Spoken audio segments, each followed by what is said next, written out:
बिस्मिल्लाहिर्रहमानिर्रहीम।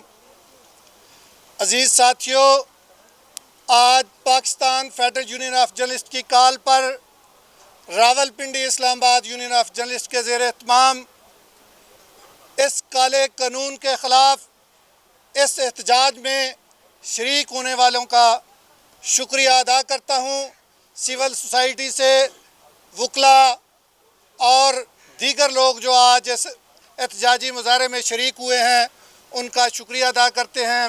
साथियों, इस कानून को तो हमने मुस्तरद कर दिया है, लेकिन इससे सियासी जमातों का भी पता चल गया है कि कौन किस सफ़ में खड़ा है, क्योंकि इस हवाले से हुकूमत तो बिल लेके आई, लेकिन उसके इत्तेहादी और अपोजिशन भी उनके साथ मिली हुई थी।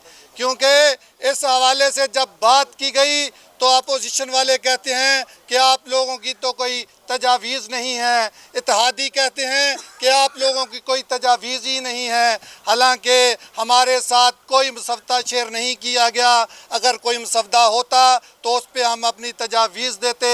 सिर्फ़ मिनिस्टर साहब से हमारी मुलाकातें हुई, उन्होंने कहा कि हम एक बिल ला रहे हैं, उस बिल के हवाले से आपकी तजावीज़ चाहिए। लेकिन जब ये बिल लाया गया, असम्बली के एजेंडे पर भी नहीं था और फौरी तौर पर मंजूर कर लिया गया। इसको हम भरपूर तरीके से इसकी मजम्मत करते हैं, क्योंकि पाकिस्तान जो है वो भी जदीद दौर के तकाज़ों के साथ चल रहा है। आज सोशल मीडिया का दौर है, डिजिटल मीडिया का दौर है। आज डिजिटल मीडिया और सोशल मीडिया पर अगर कोई पाबंदी लगाई जाती है तो साफ ज़ाहिर है कि हम बहुत पीछे रह जाएंगे।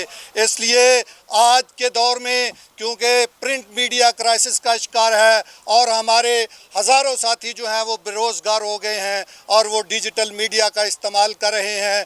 बहुत सारों ने अपने यूट्यूब चैनल बनाए हुए हैं, बहुत सारे ने अपनी वेबसाइट्स बनाई हुई हैं और इससे रोज़गार चला रहे हैं। लेकिन मौजूदा हुकूमत जो है ये चाहती है कि लोग मज़ीद बेरोज़गार हों। अगर किसी का रोज़गार चल रहा है तो वो भी ना रहे। हालांकि हुकूमत की तरफ से मौजूदा बजट में जो है 37,000 रुपया मिनिमम वेज रखी गई है, जो हमारे वर्कर्स को नहीं मिल रही। ये हमारे साथी कैमरामैन खड़े हैं, बहुत सारे ऐसे हैं जिनकी तनख्वाह जो है वो 37,000 से भी कम है। ये काम हुकूमत के करने वाले हैं, ये तो नहीं किए जा रहे। लेकिन हुकूमत जो है वो आज़ादी सहाफ़त पर कदगन लगाने की कोशिश कर रही है, आज़ादी सहाफ़त को दबाने की कोशिश कर रही है, सहाफ़ियों को दबाने की कोशिश कर रही है।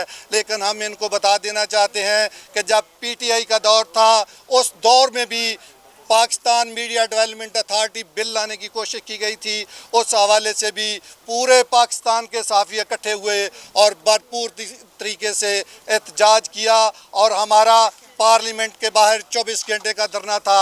और उस एहतजाज में, उस धरने में आज के वज़ीर आज़म मियाँ शहबाज शरीफ साहब 2 मरतबा आए, पाकिस्तान पीपल्स पार्टी के चेयरमैन 2 मरतबा आए, MQM उस वक्त हुकूमत की इत्तेहादी थी वो भी आई, मौलाना फजल रहमान आए, जमात इस्लामी के लोग आए, तमाम लोग उस एहतजाज में आए। और हुकूमत, जिन लोगों की आज हुकूमत है, उन्होंने ये ऐलान किया था कि हमारा जब दौर आएगा तो हम तमाम काले कवानीन ख़त्म कर देंगे। अब हम इनसे पूछना चाहते हैं कि वो कौन से काले कवानीन जो थे वो आपने ख़त्म करने थे। शायद आपने वो उलट जुमला कह दिया था कि आप मज़ीद काले कवानीन लेके आएंगे। हम इसको मुस्तरद करते हैं। इंशाअल्लाह ताला हमारे कायद अफजल भट्ट साहब आइंदा का लाए अमल देंगे, क्योंकि ये जदोजहद जो है वो हमारी तब तक जारी रहेगी जब तक इस बिल को वापस नहीं लिया जाता। बहुत शुक्रिया तमाम साथियों का कि आप लोग तशरीफ़ लाए। Thank you very much.